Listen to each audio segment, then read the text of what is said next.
Let's take this further now. We speak to former ZANU-PF spokesperson in South Africa, Kennedy Mandaza. Good evening to you, sir, and thank you so much for your time. So, there's talk that there are some who are backing this move for an extension. There are others who aren't. Where do you stand?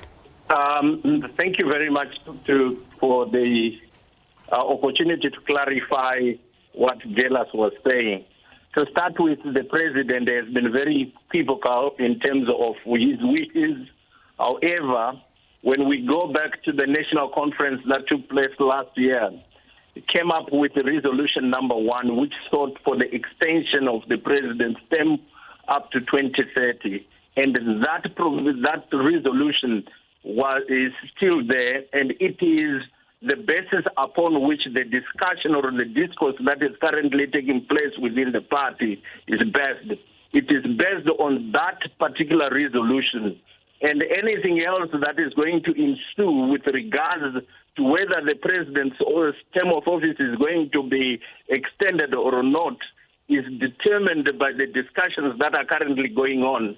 And these discussions are going on because of the beauty of democracy which is in the party, which allows people to interact or to engage robustly on what they want to see the party doing. Mr. Mandaza, I'm going to get to the discussions in just a moment as to who is part of them. But last year in August, he said that he's not extending his presidency term beyond the current 5 years. So how does this play out? Are you going to force him back if you get your way?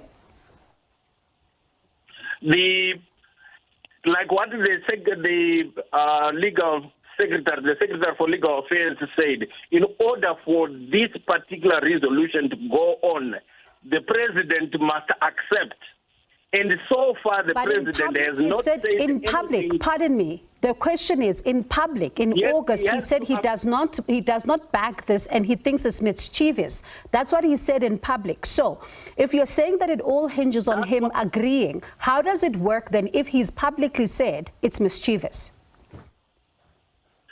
You are right to say that in August he said that, but there is the resolution that took place in October, and it is the basis upon which the discussions are taking place. And the president rightfully is supposed to give a go-ahead if the Constitution, his term of office is going to be extended. But for now, we are relying on what he said and what came out of the Constitution. But it is still discussion which is taking place. Nothing else has been moved, whether to change the Constitution or not. What we are currently doing is debating the merits and demerits of the extension of his term of office. Why would you even be debating this issue? Do you think he's done well for the country and he should stay on? What are you basing your reasons for this extension on? The people are saying President Emerson Mnangagwa has done very well in terms of the development trajectory that has been witnessed in the country so far. Which people are these? We are talking about the people that are in our party, ZANU-PF, and also even now that some of the members of the opposition are now saying the president's term of office should be extended. It means they are speaking on behalf of part of the electorate that chose them to be in the parliament. So the president has been able to woo people with respect to the developments that have been taking place in the country. And that is the basis and the argument that has been given by many who are saying the president's office, if he so wishes, in fact, they are begging him to say, please, can you continue until 2030?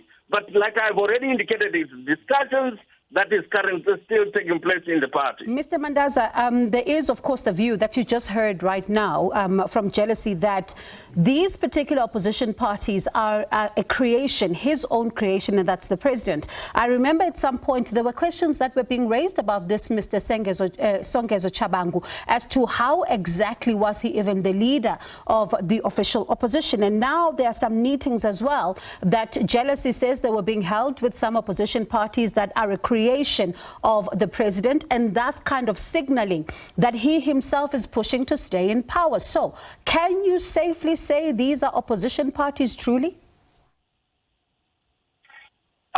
What we can say is that CCC was never formed by ZANU-PF. It was formed by the CCC members who were then headed by Nelson Chamisa, and Nelson Chamisa left, and we now have CCC that has Sengozo Chavangu and many others. And if there are any arguments to suggest that the ZANU-PF creates opposition parties, then it also means that the party that is being led by the jealous Mawarire is also a creation of ZANU-PF. If he were to agree to that, then we'll then accept his assertion or that ZANU-PF creates opposition parties so that they can pander to the whims and caprices of ZANU-PF. When you look at the Constitution and the fact that it does not allow for this extension, are you not concerned at all that some may look at this as a violation of the Constitution and a repeat of what they saw in the past before President Emmerson Mnangagwa was then taking over?